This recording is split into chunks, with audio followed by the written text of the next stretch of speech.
Laboratory exercise number 3.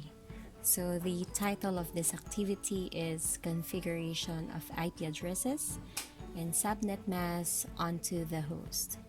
So every host has an IP address. It is very unique that no other end devices have the similar IP. It is also important to know how to configure it and its subnet mask.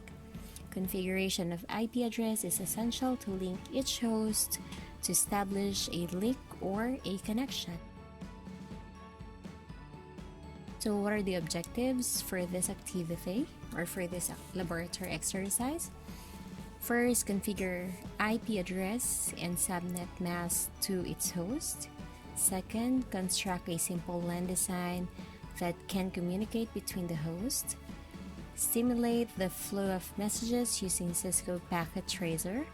And the last one is design a simple network topology depending on the application. So what are the materials needed? So we just need the Cisco Packet Tracer. So here is the Cisco Packet Tracer.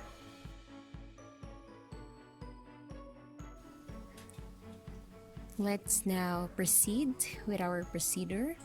So first, open the Cisco Packet Tracer, connect 4 PC, 1 hub, and 1 switch. Click once on PC 0, just shown in the figure below. So let me add 4 PCs. 1, 2, 3, 4. Let me just zoom it in.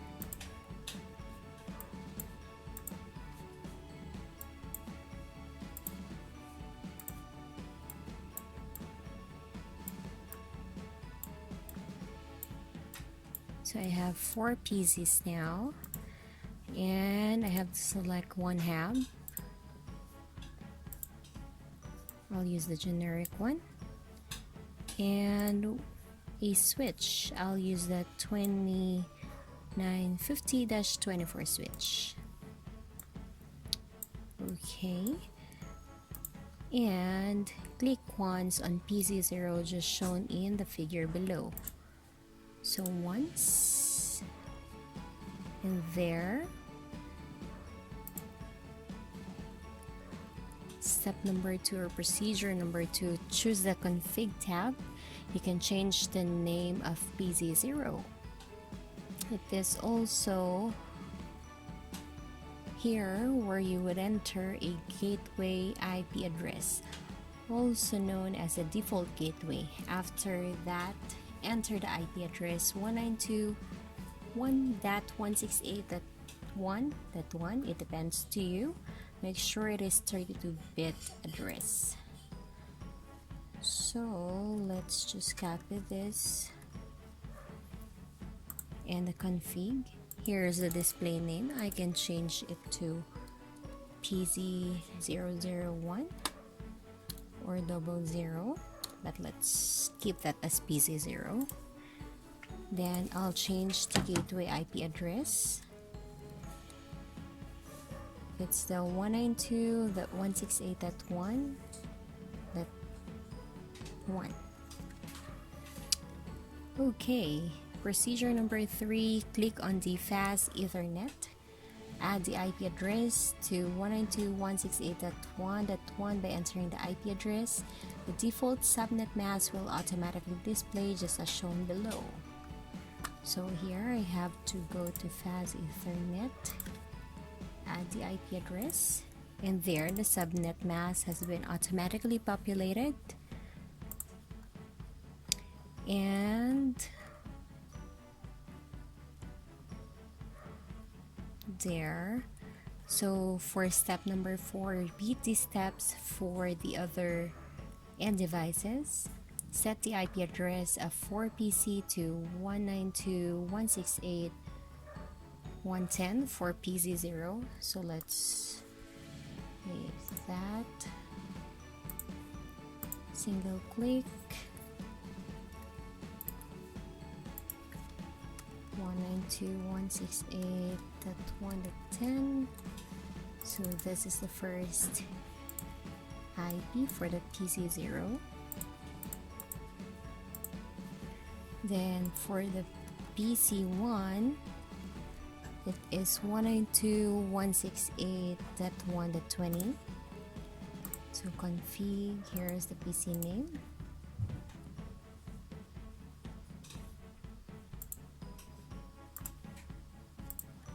Here's a gateway and the IP address. Then subnet mask, it's automatically populated. Then let's proceed with PC2. 192.168.1.30. So here's the PC name, IP address, and again automatically populated the subnet mask. Then for our last PC, which is the PC3, config, there the PC3, and it has an automatic subnet mask. So all PCs were configured to their own IP address. Procedure number 5, connect PC0 and PC1 to hub 0, PC2 and PC3 to switch 1. Let me just do that. PC0 to hub 0 and the PC1 to hub 0.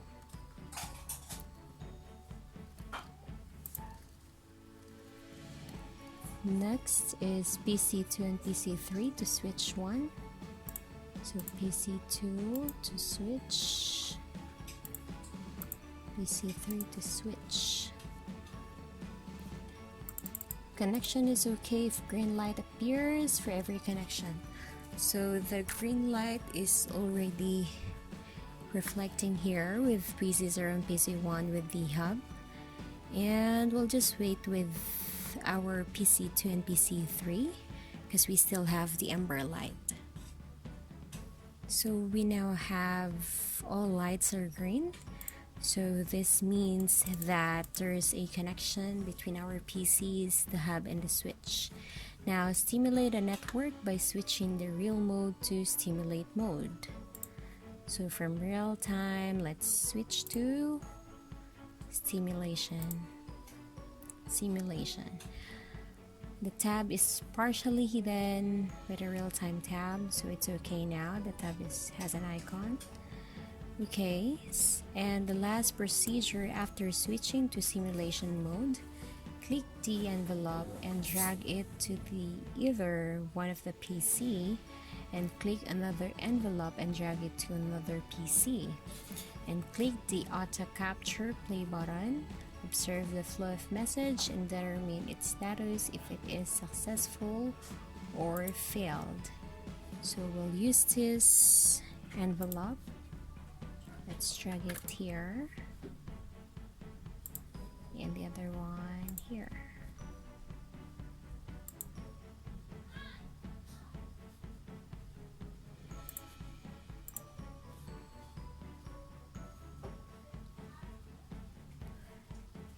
So let's use the auto capture or play.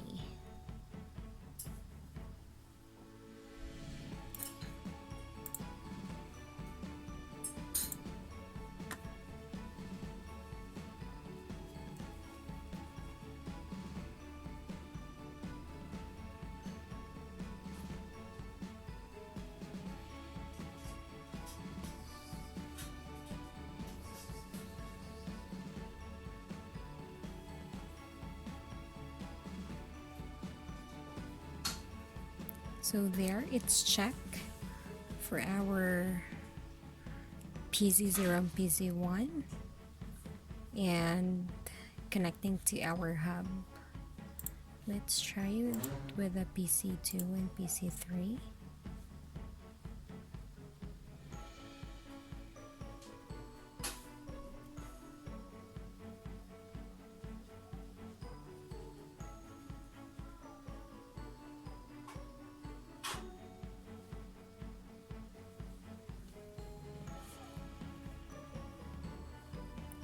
So there, it's connecting. there. So both PC1 and PC0 connected to our hub. PC2 and PC3 are both have a connection. Observe the flow of message and determine its status if it is successful or failed. So both connection are successful.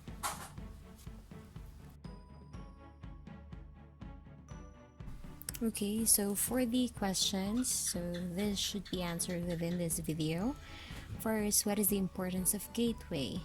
Well, gateway is important because it's the connection that is helping to send the data, sending it back and forth between our end devices. Number 2, what is the transmission medium used to connect hub and switch? So what I have used was the copper straight through medium. Then, what is the indication if the connection of your PCs are successful? So first, it has a green light with its medium, and it has a check mark inside the envelope. So that means the connection was successful. Fourth, what can you conclude from this activity?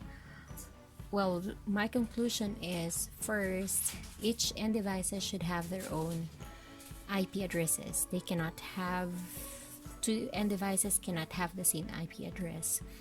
And for us to establish a connection, we need to ensure that we have the right medium, and also we need to ensure that there is a connection between the end devices and our intermediary device for us to send the data back and forth between each devices. That's all. Thank you.